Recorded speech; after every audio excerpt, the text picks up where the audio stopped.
സാഹിതിയിലെ എല്ലാ പ്രിയപ്പെട്ടവർക്കും വേദിയിലും സദസ്സിലുമുള്ള എല്ലാവർക്കും എൻ്റെ നമസ്കാരം.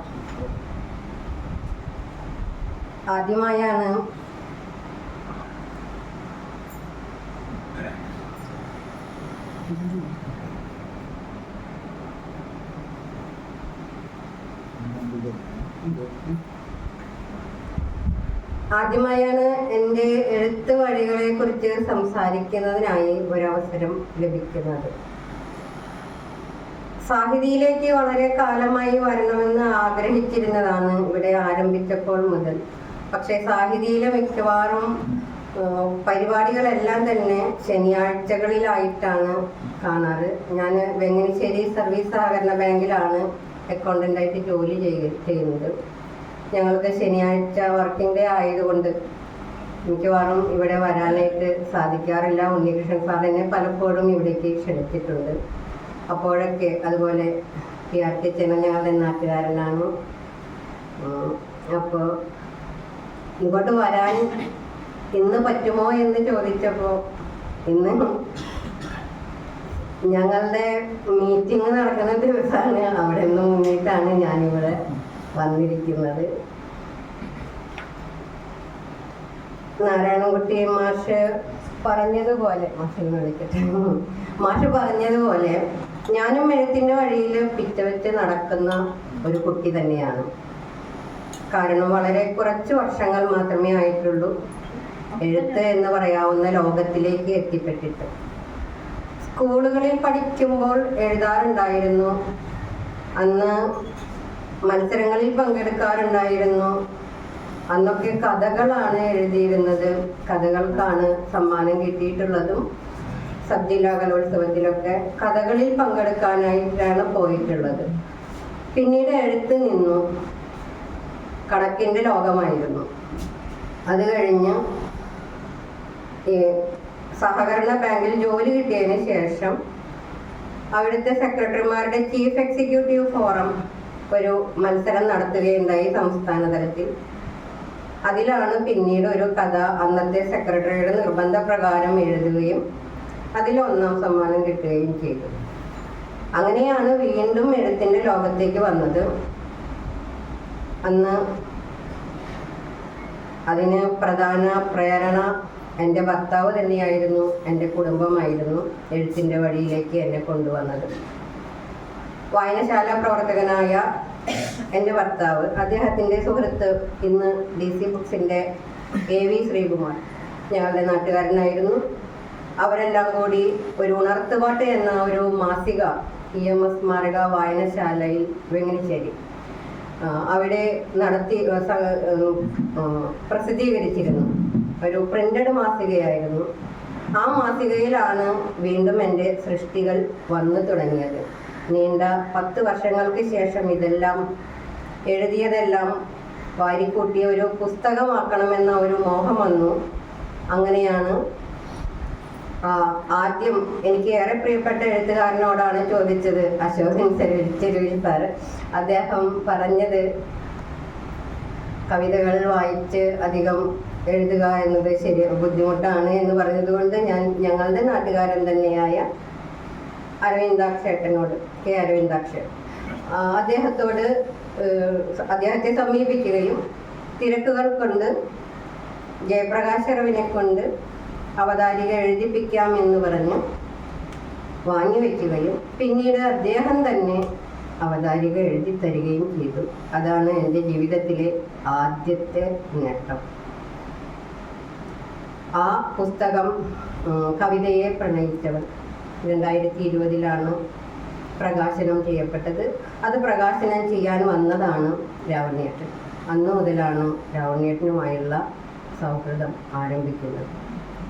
തുടർന്നുള്ള എൻ്റെ എല്ലാ എഴുത്തു വഴികളിലും നിറഞ്ഞ സാന്നിധ്യമായി നിന്നത് രാവണേട്ടനാണ്. പിന്നീട് 2 കവിതാ സമാഹാരങ്ങൾ കൂടി പ്രസിദ്ധീകരിക്കപ്പെട്ടു. ഒന്ന് കൊൽതരയിൽ ഒരു പകൽ, പിന്നെ പ്രണയത്തിലകപ്പെട്ടതിൻ്റെ 7ാം നാൾ. അതിനുശേഷം തെക്കേടത്തമ്മ വേഴ്സസ് രാമകവി എന്ന പേരിൽ 2 ഇന്ത്യൻ പൗരന്മാരുടെ കലികാല ചിന്തകൾ എന്ന് പറഞ്ഞ് ഡോക്ടർ അജയ് നാരായണനും, അന്ന് അജയ് നാരായണൻ ആഫ്രിക്കയിലായിരുന്നു ജോലി ചെയ്തിരുന്നത്. ഓൺലൈൻ സൗഹൃദമായിരുന്നു, വാട്സപ്പ് കൂട്ടായ്മ വഴിയുണ്ടായ സൗഹൃദം. ഫുക്കാസയുടെ കഥാതൽപ്പം എന്ന ഗ്രൂപ്പ്, കാവ്യശിഖ എന്ന ഗ്രൂപ്പായിരുന്നു കവിതയിൽ എൻ്റെ കളരി. അവിടേക്ക് കൊണ്ടുവന്നത് പ്രസാദ് കാക്കശ്ശേരിയാണ്, ആ ഗ്രൂപ്പിൽ എന്നെ ചേർത്തത്. അവിടെ കവിതകൾ വായിച്ച്, കവിതകൾ പഠിച്ച്, അങ്ങനെ എഴുതുന്നത് മുഴുവൻ പൂർണ്ണമാണെന്നോ മികച്ച കവിതകളാണെന്നോ എനിക്ക് വിശ്വാസമില്ല. എൻ്റെ അനുഭവങ്ങൾ, എൻ്റെ തോന്നലുകൾ, എൻ്റെ വേവലാതികൾ, എൻ്റെ വ്യഥകൾ, ഇതെല്ലാമാണ് ഞാൻ എൻ്റെ കഥകളിലൂടെ അവതരിപ്പിക്കുന്നത്. എൻ്റെ അനുഭവ പരിസരങ്ങളിൽ നിന്നാണ് കഥകളും കവിതകളും എല്ലാം ഞാൻ എഴുതി തുടങ്ങിയത്. ഈ തെക്കേടത്തമ്മ വേഴ്സസ് രാമകവി രണ്ട് പറയുമ്പോൾ ഒരു കാവ്, ഒരു ഭഗവതി, അങ്ങനെയൊക്കെയുള്ള ഒരു സങ്കല്പമാണ്. പണ്ട് മൺമറഞ്ഞു പോയ, പൊളിഞ്ഞുപോയ ഒരു കാവിലെ ഭഗവതി, അവിടെ അടിച്ചുതളിക്കാരിയായി വരുന്ന ഒരു പാറു എന്ന സ്ത്രീയോട് സംസാരിക്കുന്ന, ലോകകാര്യങ്ങളെ പറ്റി നടത്തുന്ന സംഭാഷണങ്ങൾ. ആ സംഭാഷണങ്ങൾ ഒരു സാമൂഹിക വിമർശനമായിട്ടാണ് ഞാൻ എൻ്റെ എഴുത്തിൽ കൊണ്ടുവന്നത്. അത് ഞങ്ങൾ തുടങ്ങിയത് ഫുക്കാസയുടെ തന്നെ കഥാതൽപ്പം എന്ന ഗ്രൂപ്പിൽ ഞാൻ അംഗമായിരുന്നു. അവിടെ ഞങ്ങൾ അജയ് നാരായണൻ ഇതുപോലെ ഓരോന്ന് എഴുതും, അതിന് മറുപടി എന്ന നിലയ്ക്ക് എൻ്റെതായ രീതിയിൽ അങ്ങനെയാണ് പരസ്പരം കൊണ്ടും കൊടുത്തും എഴുതി വന്ന ഒരു കൃതിയാണ്. കഥാരൂപത്തിലാണ് അത് എഴുതി വന്നത്. പിന്നെ വായിച്ചു വന്നപ്പോൾ എല്ലാവരും അത് രസകരമായി തോന്നുന്നു എന്ന് പറഞ്ഞു. അങ്ങനെയാണ് ഞങ്ങൾ രണ്ടുപേരും ചേർന്ന് അതൊരു പുസ്തകമാക്കി എഴുതിയത്. അതാണ് കഥകൾ എഴുതിയിട്ടുണ്ടെങ്കിലും അതൊന്നും സമാഹരിക്കപ്പെട്ടിട്ടില്ല, പുസ്തകമാക്കപ്പെട്ടിട്ടില്ല. പുസ്തകമാക്കിയ ആദ്യത്തെ കൃതി എന്ന് പറയുന്നത് ഈ തെക്കേടത്തമ്മ വേഴ്സസ് രാമകവിയാണ്.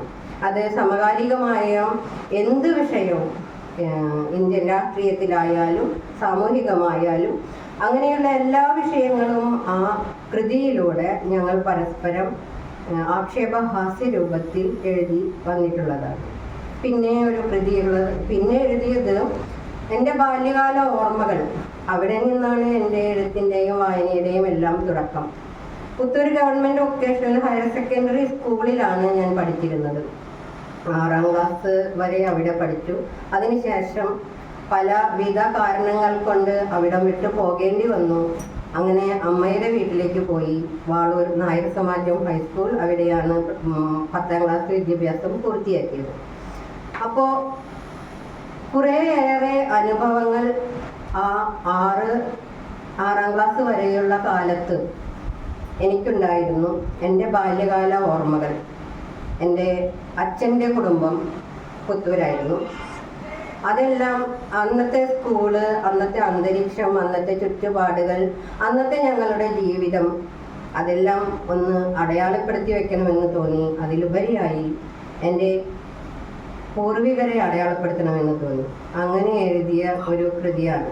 എൻ്റെ മിക്കവാറും കഥകളിലെല്ലാം എൻ്റെ അച്ചാച്ചൻ, അമ്മമ്മ, അച്ഛമ്മ അവരെല്ലാവരും കയറി വരാറുണ്ട്.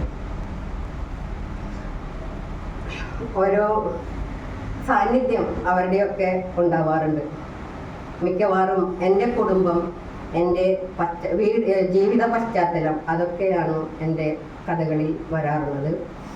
കവിതയിലാകുമ്പോൾ പെട്ടെന്ന് എന്തെങ്കിലും സംഭവങ്ങൾ വരികയാണെങ്കിൽ കവിത ഗദ്യരൂപത്തിലും പദ്യരൂപത്തിലും എഴുതാറുണ്ട്. അതൊന്നും പൂർണ്ണമാണോ എന്നോ വൃത്താനുബന്ധമാണോ എന്നോ കവിതയുടെ നിയതമായ മര്യാദകൾക്കനുസരിച്ച് എഴുതിയതാണോ എന്നൊന്നും ഞാൻ നോക്കാറില്ല. എനിക്ക് എങ്ങനെ മറ്റുള്ളവരോട് സംവദിക്കണം എന്ന് തോന്നുന്നുവോ ആ രീതിയിൽ എഴുതുകയാണ് സാധാരണ ചെയ്യുക.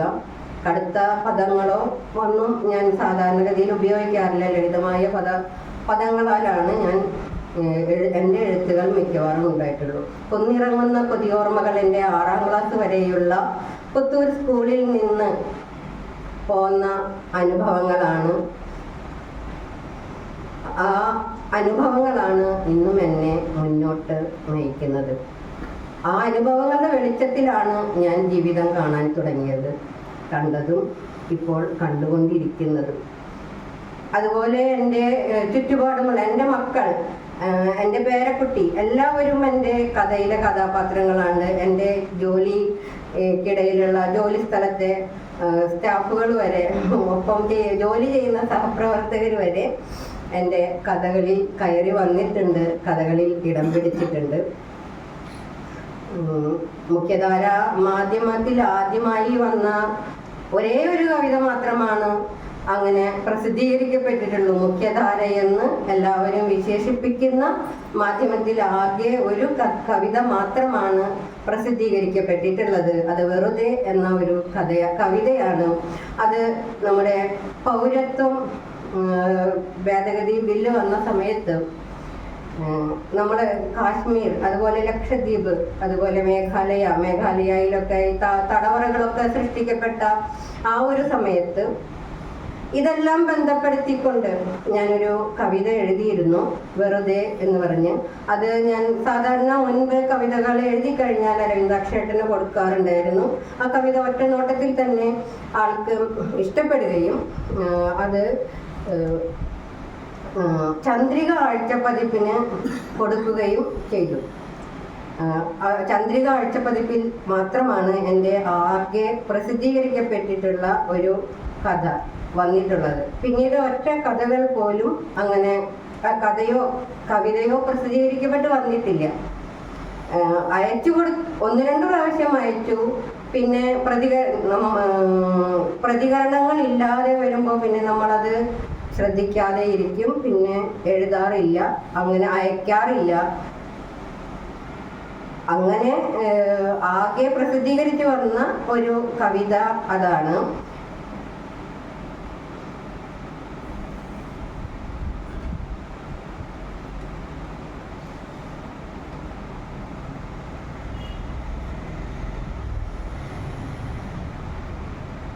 പിന്നീട് ഇപ്പൊ കവല മാസികയാണ് ഇപ്പോ ഒന്ന് രണ്ട് ലേഖനങ്ങൾ. അതുപോലെ മഷിപ്പച്ച, CR രാജൻ സാറിന്റെ നേതൃത്വത്തിലുള്ള മഷിപ്പച്ച മാസിക വളരെ നല്ല സഹകരണത്തോടുകൂടി എന്നെ നല്ലോണം പ്രോത്സാഹിപ്പിച്ചുകൊണ്ടിരിക്കുന്നുണ്ട്. എൻ്റെ എഴുത്തുകൾ, അതുപോലെ തന്നെ ലേഖനങ്ങൾ എല്ലാം.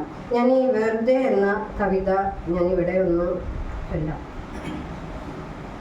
ഒരിരുണ്ട പകലിനൊടുവിൽ തീക്ഷ്ണമായ ഒരാകാശവേരിറങ്ങി ഭൂമിയെ പിളർത്തി. കണ്ണീർ മഴപ്പെരുക്കങ്ങളിൽ ചേക്കേറാൻ മറന്ന് ഇലപ്പച്ചകളിൽ മറഞ്ഞ കിളിയച്ചകളെ തട്ടിയുണർത്തി കാറ്റ് അലറിക്കരഞ്ഞു. മാനത്ത് കരിമ്പടക്കാറ് കണ്ടാൽ കിളികളിപ്പോൾ ചിലയ്ക്കാറേയില്ല.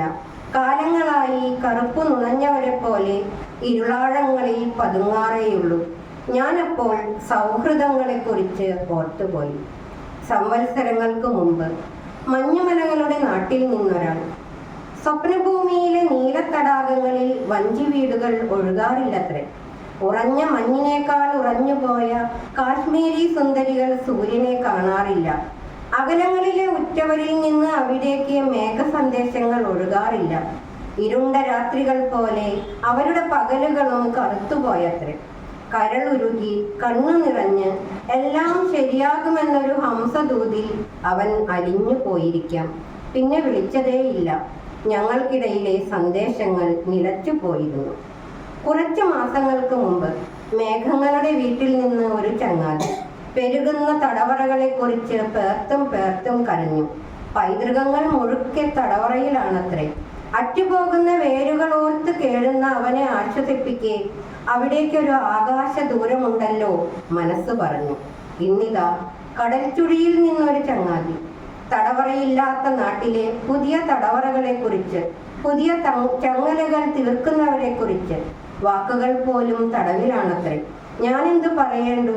അവിടേക്ക് ഒരു കടൽ ദൂരമുണ്ടെന്ന് സ്വയം ആശ്വസിക്കുമ്പോൾ. നാളെ അറിയില്ല. ഞാനും നീയും ഈ ഭൂമിയുടെ നിമ്നോന്നതങ്ങളിലേക്ക് ചതുരവടിവിലെയ്യുന്ന വാക്കുകൾ അദൃശ്യ ഭിത്തികളിൽ തടഞ്ഞ് തിരികെ വരുമോ? എനിക്ക് നിന്നെയും നിനക്ക് എന്നെയും വാക്കുകളിൽ പോലും തിരയാനാകുന്നില്ല എങ്കിൽ നമ്മളൊന്ന് എന്ന് പറയുന്നതെങ്ങനെ? ഇതായിരുന്നു ആ കവിത. പിന്നീട് കാവ്യശിഖയില് കവിതകളെ കുറിച്ചുള്ള ഒരു പങ്ക്തി തുടങ്ങിയിരുന്നു. ആ കവിതകളെ കുറിച്ചുള്ള പങ്ക്തി കാവ്യജാലകം ആദ്യം ചെയ്തിരുന്നത് കൃഷ്ണൻ നമ്പൂതിരി സാറായിരുന്നു. കൃഷ്ണൻ നമ്പൂതിരി സാറിന് മറ്റ് തിരക്കുകൾ കൊണ്ട് ആ പങ്ക്തി നിന്നു പോവുകയാണ് ഉണ്ടായത്. പിന്നീട് വീണ്ടും ആ പങ്ക്തി തുടരണമെന്ന് കാവ്യശിഖയിലെ അഡ്മിൻ തീരുമാനിച്ചപ്പോൾ അത് ചെയ്യുന്നതിന് ഞാൻ ജോലിക്കാരായതുകൊണ്ട് കൃത്യമായി എല്ലാ ആഴ്ചയിലും അത് ചെയ്യാൻ പറ്റാത്തതുകൊണ്ട് 3 പേരെയാണ് അതിന് ചുമതലപ്പെടുത്തിയത്. പൗർണമി വിനോദ്, സജന സന്തോഷ്, പിന്നെ ഞാൻ. ഞങ്ങൾക്ക് കൃഷ്ണൻ നമ്പൂതിരി സാറിനെ പോലെ ഒരാൾ ചെയ്തിരുന്ന ഒരു പങ്ക്തി കൈകാര്യം ചെയ്യുന്നതിന് വളരെ ബുദ്ധിമുട്ട്, അത്രയ്ക്കും പ്രാഗൽഭ്യമില്ലാത്തത് കൊണ്ട് പിന്മാറി നിന്നപ്പോൾ നിങ്ങൾക്ക് പറ്റും എന്ന് പറഞ്ഞ് മുന്നിലേക്ക് പിടിച്ചു നിർത്തിയത് രാമണിയേട്ടനാണ്. അങ്ങനെ ആ പങ്ക്തിയിലൂടെ, കാവ്യജാലകം എന്ന് പറഞ്ഞ ആ പങ്ക്തിയിലൂടെ 60ഓളം കവികളെക്കുറിച്ച്, അവരുടെ കവിതകളെക്കുറിച്ച് ലേഖനങ്ങൾ എഴുതുകയുണ്ടായി. അതുപോലെ തന്നെ എൻ്റെ ഒപ്പം കാവ്യശിഖയിലുള്ളവരും അല്ലാത്തവരുമായ 14ഓളം കവികളുടെ കവിതാ സമാഹാരങ്ങളെ കുറിച്ച് എഴുതിയ പുസ്തകമാണ് കവിതയുടെ വേരാഴങ്ങൾ. അതാണ് ഈ വർഷം ഉണ്ണികൃഷ്ണൻ സാറാണ് അത് പ്രകാശനം നിർവഹിച്ചത്. ഇനിയും എൻ്റെ ഏറ്റവും വലിയ ആഗ്രഹം, ഇനിയും ധാരാളം കവിതകൾ പ്രസിദ്ധീകരിക്കണം എന്ന് ആഗ്രഹിച്ചിരിക്കുന്നുണ്ടെങ്കിലും ഏറ്റവും വലിയ ആഗ്രഹം ഈ കാവ്യജാലകം എന്ന പങ്ക്തിയിൽ എഴുതപ്പെട്ട 60ഓളം കവികളെ കുറിച്ചുള്ള, അവരുടെ കവിതകളെ കുറിച്ചുള്ള ലേഖനങ്ങളാണ്, കുറിപ്പുകളാണ്. അത് കവിതയുടെ നിരൂപണ തലത്തിലേക്ക് പോയിട്ടുള്ള കുറിപ്പുകളല്ല, പക്ഷെ കവിതയുടെ വായന അങ്ങനെ ആയിരിക്കണം എന്നതിനെ കുറിച്ച്, കവിതയുടെ മറ്റ് അടിസ്ഥാന തലങ്ങളിലേക്കൊന്നും പോകാതെ കവി എന്താണോ ഉദ്ദേശിച്ചത് അതിലൂടെ കടന്നു പോവുക എന്ന ഒരു കർത്തവ്യമാണ് ഞാൻ ചെയ്തിട്ടുള്ളത്. അതാണ് എൻ്റെ ഏറ്റവും വലിയ, എനിക്ക് ഇനി ഞാൻ കാത്തുവെച്ചിരിക്കുന്ന ഒരു സ്വപ്നം. 2020 ഞാൻ ഈ എഴുത്ത് ആരംഭിച്ചത്. ഇപ്പോൾ 4 വർഷമേ ആയിട്ടുള്ളൂ. അതുകൊണ്ടാണ് പറഞ്ഞത്, നാരായണൻകുട്ടി മാഷെ പോലെ ഞാനും എഴുത്തിൻ്റെ വഴിയിൽ പിച്ചവെച്ച് നടക്കുകയാണ്. കൂടുതലും എഴുതിയിട്ടുള്ളത് കവിതകളാണ്. കഥകൾ എഴുതുന്നുണ്ട് എങ്കിലും കഥകൾ വളരെ കുറവാണ് എഴുതിയിട്ടുള്ളത്. ഇപ്പോൾ ഈ അടുത്ത് എൻ്റെ കൊച്ചുമോൾ എന്നെ കുറേ കാര്യങ്ങൾ ഇങ്ങനെ പഠിപ്പിച്ചുകൊണ്ടിരിക്കുന്നുണ്ട്. കൊച്ചു കുട്ടികളോട് 5 വയസ്സുകാരിയാണ്, 6 വയസ്സ് ഇപ്പോൾ. അവൾക്ക് സ്കൂളിൽ നിന്നും അവിടെ നിന്നും ഇവിടെ നിന്നൊക്കെ കിട്ടുന്ന കുറേ കാര്യങ്ങൾ, അത് ഭൂമി മലയാളം എന്ന പേരിൽ ഞാൻ FBയിൽ പോസ്റ്റ് ചെയ്തിരുന്നു. എൻ്റെ എഴുത്തുകൾ മിക്കവാറും FB വഴിയാണ്. പിന്നെ ഇപ്പോൾ മറ്റുള്ളവരിലേക്ക്, എവിടെയെങ്കിലും ഒരു വായനക്കാരൻ എനിക്ക് വേണ്ടി കാത്തിരിക്കുന്നുണ്ട് എന്ന ഒരു ചിന്തയാണ് എന്നെ എഴുത്തിൻ്റെ വഴിയിൽ എഴുതാൻ പ്രേരിപ്പിക്കുന്നത്. ഇതുവരെ നമ്മൾ ഈ പുസ്തകം, ലേഖനങ്ങളുടെ ഈ സമാഹാരം DC ബുക്സിന് കൊടുത്തതായിരുന്നു. പക്ഷെ കവിതാ പഠനങ്ങൾക്ക് സ്കോപ്പില്ല എന്ന് പറഞ്ഞ് അവർ മടക്കി തരികയാണ് ഉണ്ടായത്. അത് കൊണ്ടാണ് ഈ കവിതയുടെ വേരാഴങ്ങൾ എന്ന പുസ്തകം സെൽഫ് പബ്ലിക്കേഷനായിട്ടാണ് ഞാൻ പ്രസിദ്ധീകരിച്ചത്. ഒരു പുൽത്തരയിലൊരു പകലും, അതുപോലെ തന്നെ പ്രണയത്തിലകപ്പെട്ടതിൻ്റെ 7ാം നാൾ, ഇത് രണ്ടും പ്രസിദ്ധീകരിച്ച ഗ്രീൻ ബുക്സും ബുക്കർ മീഡിയയാണ്. അന്ന് പക്ഷേ ഭയങ്കര ചെലവുകൾ വന്നു. അതുകൊണ്ട് നേരിട്ട് പ്രസിദ്ധീകരിക്കാമെന്ന് വിചാരിച്ച് പ്രസിദ്ധീകരിച്ച പുസ്തകമാണ് കവിതയുടെ വേരാഴങ്ങൾ. അതുപോലെ തെക്കേടത്തമ്മ വേഴ്സസ് രാമകവിയും അങ്ങനെ തന്നെ പ്രസിദ്ധീകരിച്ച പുസ്തകങ്ങളാണ്. ഇതൊക്കെയാണ് രചനയുടെ എഴുത്തുവഴികളെ കുറിച്ച് എനിക്ക് പറയുവാനുള്ളത്. എൻ്റെ എഴുത്തുവഴികളിൽ എപ്പോഴും സാന്നിധ്യമായിട്ടുള്ളത്, എന്നെ എപ്പോഴും പ്രോത്സാഹിപ്പിച്ചു കൊണ്ടിരിക്കുന്നത് രാവണിയേട്ടനാണ്, കാവ്യശിഖയാണ്, കാവ്യശിഖയിലെ അംഗങ്ങളാണ്. അതുപോലെ കഥാതൽപ്പം എന്ന ഗ്രൂപ്പാണ്. അതിലെ അവർക്കും എൻ്റെ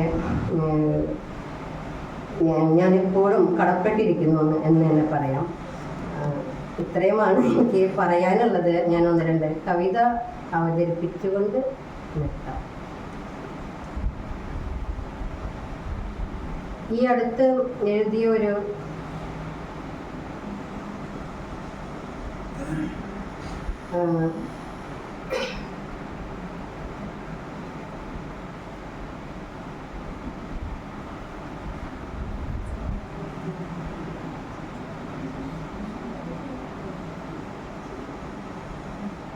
ഗദ്യകവിത എഴുതിയ കൂട്ടത്തിൽ എഴുതിയതാണ് ഇത്. കരോൾ ബാഗിലെ ഫ്ലാറ്റ് എന്ന് പറയുന്ന ഒരു കവിത.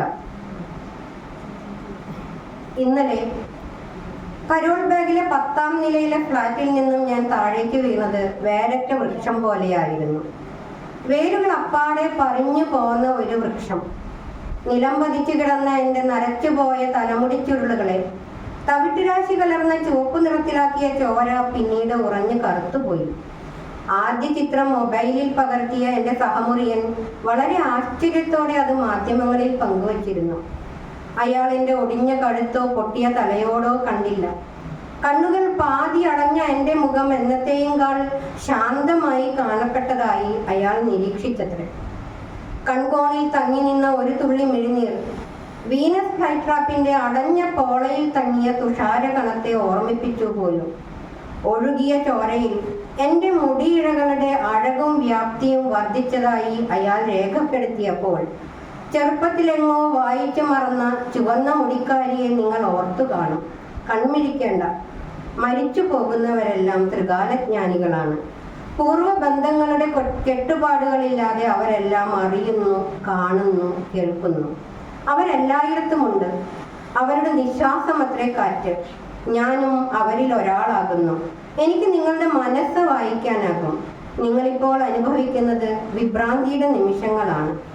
കരോൾ ബാഗിലെ 10ാം നിലയിലെ ഫ്ലാറ്റിൽ എൻ്റെ കിടക്കയിൽ എത്രയെത്ര വിഖ്യാതരായ എഴുത്തുകാരാണ് ഉറക്കത്തെ പങ്കിട്ടതെന്ന് പറഞ്ഞാൽ നിങ്ങൾ വിശ്വസിക്കുകയില്ല. ഞാനും അവരെ പോലെ എഴുതണമെന്ന് ആഗ്രഹിച്ചു. എന്നാൽ അവരെല്ലാവരും കൂടി എൻ്റെ തലച്ചോറിനെ ഉഴുതുമറിച്ചു. എവിടെ തുടങ്ങണമെന്നോ എവിടെ അവസാനിപ്പിക്കണമെന്നോ അറിയാത്ത പുസ്തകമായി ഞാൻ. നിങ്ങളിലേക്ക് എത്താൻ എനിക്ക് തടവറ തകർക്കണമായിരുന്നു. കരോൾ ബാഗിലെ ബഹുനില ഫ്ലാറ്റിന്റെ പോർച്ചിൽ നിന്നും ഞാൻ നിങ്ങളുടെ കണ്ണുകളിലേക്ക് ചേക്കേറിയിരിക്കുന്നു. ഇനി നിങ്ങളുടെ കാഴ്ചകളെ നിയന്ത്രിക്കുന്നത് ഞാൻ മാത്രമായിരിക്കും. വിഖ്യാതരായ എഴുത്തുകാരെ, നിങ്ങളുടെ കിടക്കയിൽ സ്വസ്ഥം ഉറങ്ങിക്കൊള്ളുക. ഞാൻ ഈ കഥയിലൂടെ പ്രയാണം ആരംഭിക്കട്ടെ. ഇതാണ് ഒരു കഥ. ഈ അടുത്ത് കുട്ടികൾക്ക് വേണ്ടി കുറച്ച് കവിതകൾ എഴുതി തുടങ്ങിയിട്ടുണ്ട്. അത് ഒരെണ്ണം ഇപ്പോൾ ഈ അടുത്ത് ബാലശ്രീ മാസിക പുതിയതായി നമ്മുടെ കവി ബക്കർ മേത്തല ഉൾപ്പെടെയുള്ളവർ, ജിനൻ മാഷ് ഉൾപ്പെടെ അവർ തുടങ്ങിയ ഒരു ഈ വാർഷിക പതിപ്പാണ് ബാലശ്രീ മാസിക. അതിലാണ് ഇപ്പോൾ ആദ്യമായി പ്രസിദ്ധീകരിച്ച് വന്നത്. അതുപോലെ ആ കവിത ഇതാണ്, കുട്ടികൾക്കായി എഴുതിയ ഒരു കവിത, പൂമ്പാറ്റയും കുട്ടിയും. ഇത്തിരിയുള്ളൊരു കുഞ്ഞൻ പുഴുവിന് എത്രയാണ് വിശപ്പെന്നോ, പമ്മി പമ്മി നടപ്പാണവനീ കുഞ്ഞൻ ചെടിയുടെ കൊമ്പിന്മേൽ. ഒത്തിരി ഇലകൾ തിന്നതിനാലോ പയ്യെ വീർത്തു വരുന്നുണ്ട്, ഉണ്ടക്കണ്ണുകൾ നിറയെ സ്വപ്നം പൂത്തുവരുന്നതു കാണാമേ. തടിയൻ പുഴുവാ കൊമ്പിന്മേലെ തലയും ചായ്ച്ചുമയങ്ങുന്നു, ദഹനക്കേടിതു വന്നോ കുഞ്ഞ, എന്റെ ഇലയിതു തിന്നാത്തു.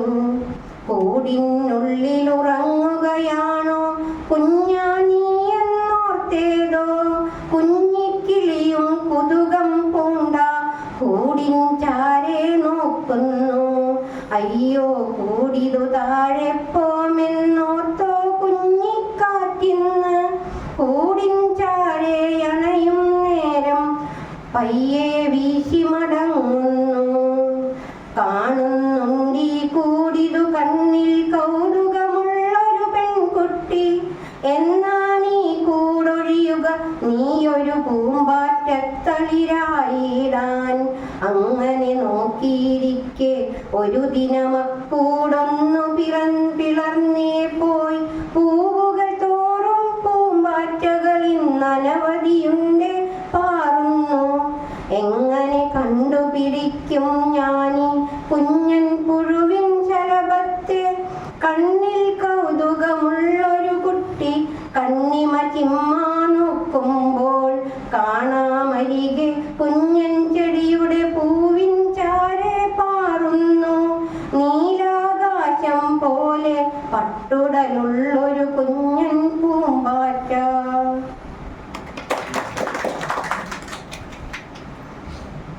പിന്നെ എനിക്ക് ഏറ്റവും ഇഷ്ടപ്പെട്ട കവിത എന്ന് പറയുന്നത് കടലിൽ ചിതറുമ്പോൾ എന്ന് പറഞ്ഞ ഒരു കവിതയാണ്. അത് യുദ്ധമായാലും എന്ത് ദുരന്തമായാലും ഏറ്റവും അധികം ബാധിക്കുക കുഞ്ഞുങ്ങളെയാണ്.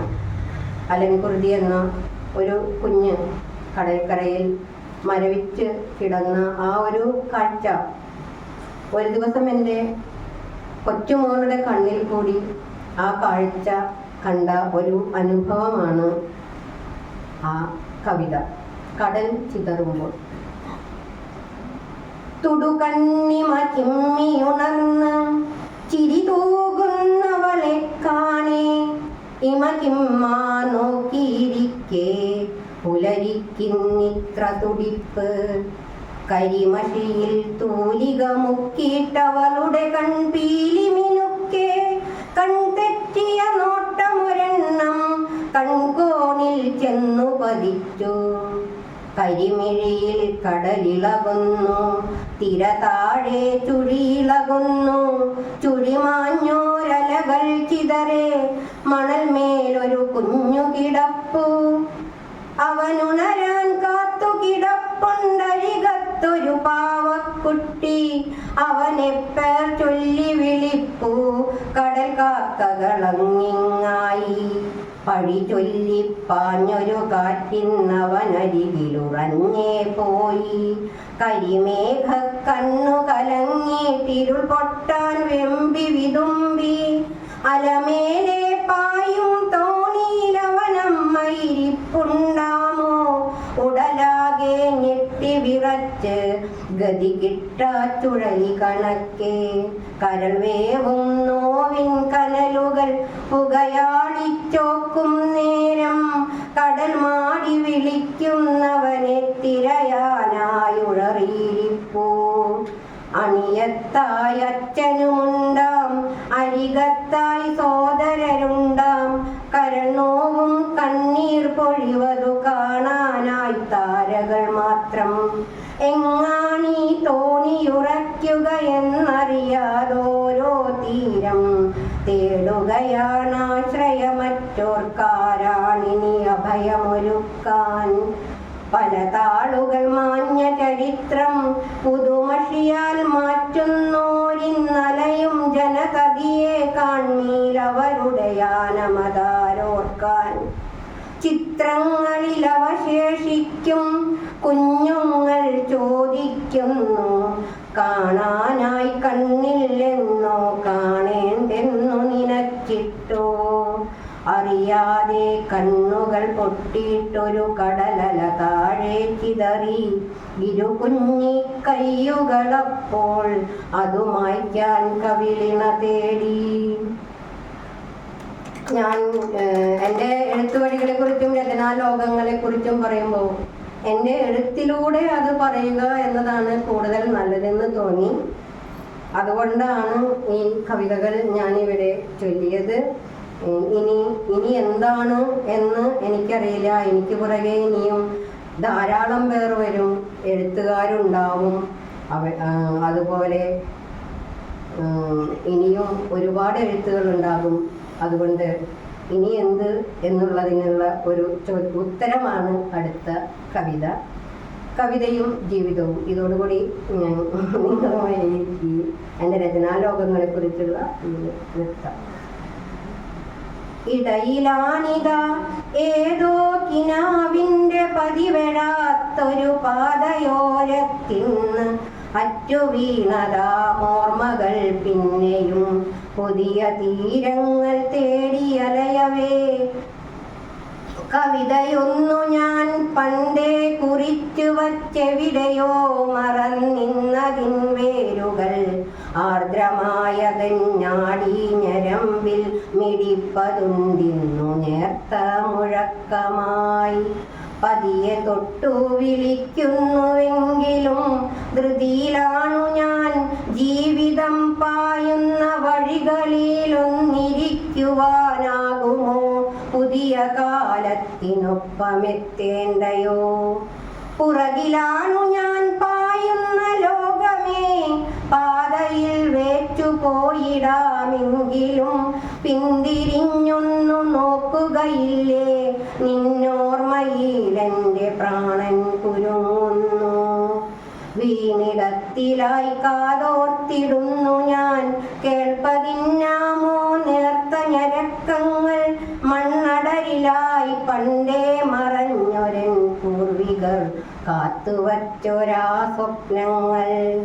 ഭൂമി തൻ ശ്വാസനാഡീ മിടിപ്പുകൾ മാത്രമാകുന്ന മാത്രയിലറ്റുപോം ജീവിതത്തിൻ്റെ ബന്ധനമൊക്കെയും മറികടന്നു പോകുന്നവർ തേടട്ടെ പുതിയ സ്വർഗങ്ങൾ പുതുപ്രപഞ്ചങ്ങളും. പതിയെ ഞാനുമീ മണ്ണിലലിഞ്ഞിടും. പഴകിയോർമ്മകളിലകൾ പൊടിഞ്ഞിടും. പുതിയ വേഗങ്ങൾ പുത്തൻ പ്രതീക്ഷകൾ അതിനുമീതേ ചുവടുകൾ വച്ചിടും. വഴിയിലാർദ്രത തോന്നുകിലൊന്നു നീ നിൽക്കണേ. മിടിക്കുന്നൊരൻ ഹൃദയമിന്നവിടെയുണ്ടാം. പണ്ടു കുറിച്ചൊരാ കവിതയുമതിൻ നേർത്ത മുഴക്കവും. വഴിയിലാർദ്രത തോന്നുകിലൊന്നു നീ നിൽക്കണേ. മിടിക്കുന്നൊരൻ ഹൃദയമിന്നവിടെയുണ്ടാം. പണ്ടു കുറിച്ചൊരാ കവിതയുമതിൻ നേർത്ത മുഴക്കവും. എൻ്റെ രചനാലോകങ്ങളെക്കുറിച്ച് സംസാരിക്കുന്നതിന് വേണ്ടി എന്നെ ക്ഷണിച്ച സാഹിതിയിലെ എല്ലാ പ്രവർത്തകർക്കും അതുപോലെ തൃശ്ശൂർ ലിറ്റററി ഫോറത്തിൻ്റെ എല്ലാ പ്രവർത്തകർക്കും എൻ്റെ നന്ദി അറിയിച്ചുകൊണ്ട് സ്നേഹപൂർവ്വം നിർത്താം.